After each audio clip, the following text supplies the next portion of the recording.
Hi, this is April Bauer, and I want to show you how to make a cuff with the April hammer and a wooden Swage block.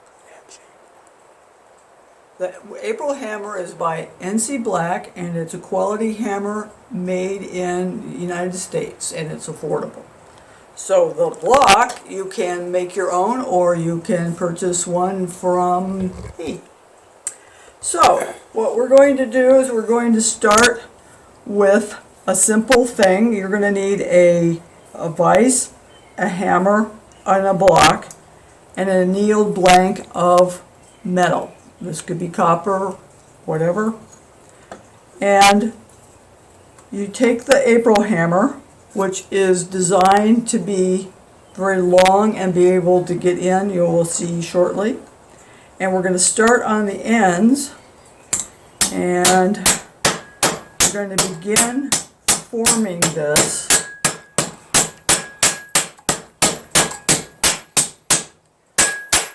You can see how I kind of rock it back and forth, and I will get to about a third of the way, and you can see how it's synclastically formed already. Nice one.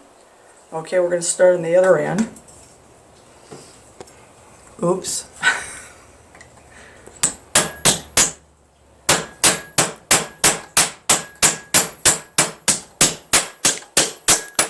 You want to do lots of hammering, lots of hits, because each hit makes kind of a little dent. And if you looked from the top, you might see a dent and a dent and a dent. But if you keep hitting it enough times, you're hitting in between those dents, and all the dents blend in together and go away. You do see how I rotate it. Now, the way you hold your hammer is you have a tendency to do that so that you can really aim very well. But as soon as you feel comfortable aiming, pull that finger back in and around, because that's ergonomically not as good. It tires out your hand and your forearm. So a loose grip.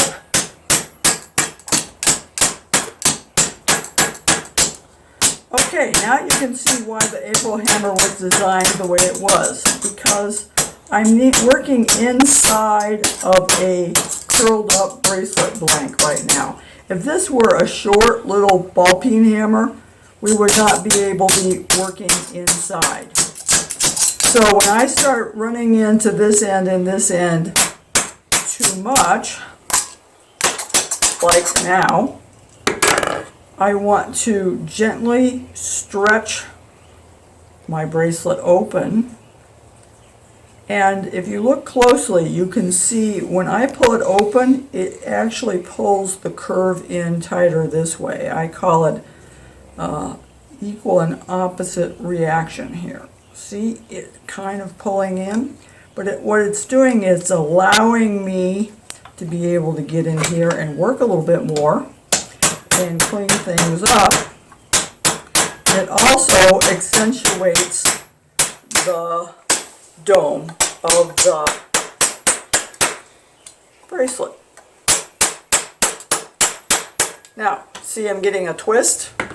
Don't really want to get a twist. Don't let that get too out of shape. Just take your hands and bring it back into center.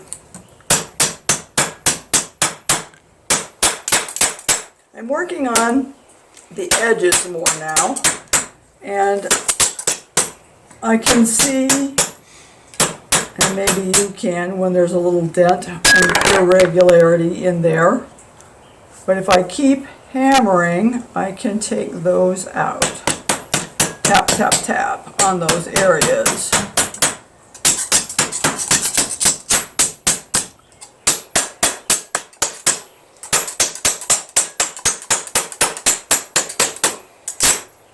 Okay, it looks pretty good from the top. Give it a little twist there. I can still see some irregularities in the surface. Some of that is texture, some of it is dense. So I could go back and do more, but for this demonstration, I just want to do a quick thing to show you how you can make a cuff in a few minutes without a lot of tools. Now, see, I'm turning it to the side. I'm using, this is a tighter curve than that. So I'm using that to my advantage to bring in the edges and ends of my bracelet to form it into a little bit more of a cuff shape. See how that helps? And I can use my hands and bring it in a little bit more. So there we go. Easy peasy.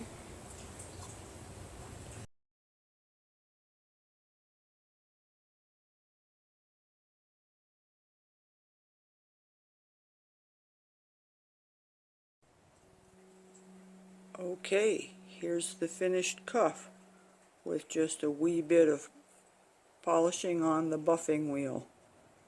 Not too bad for a 5-minute cuff.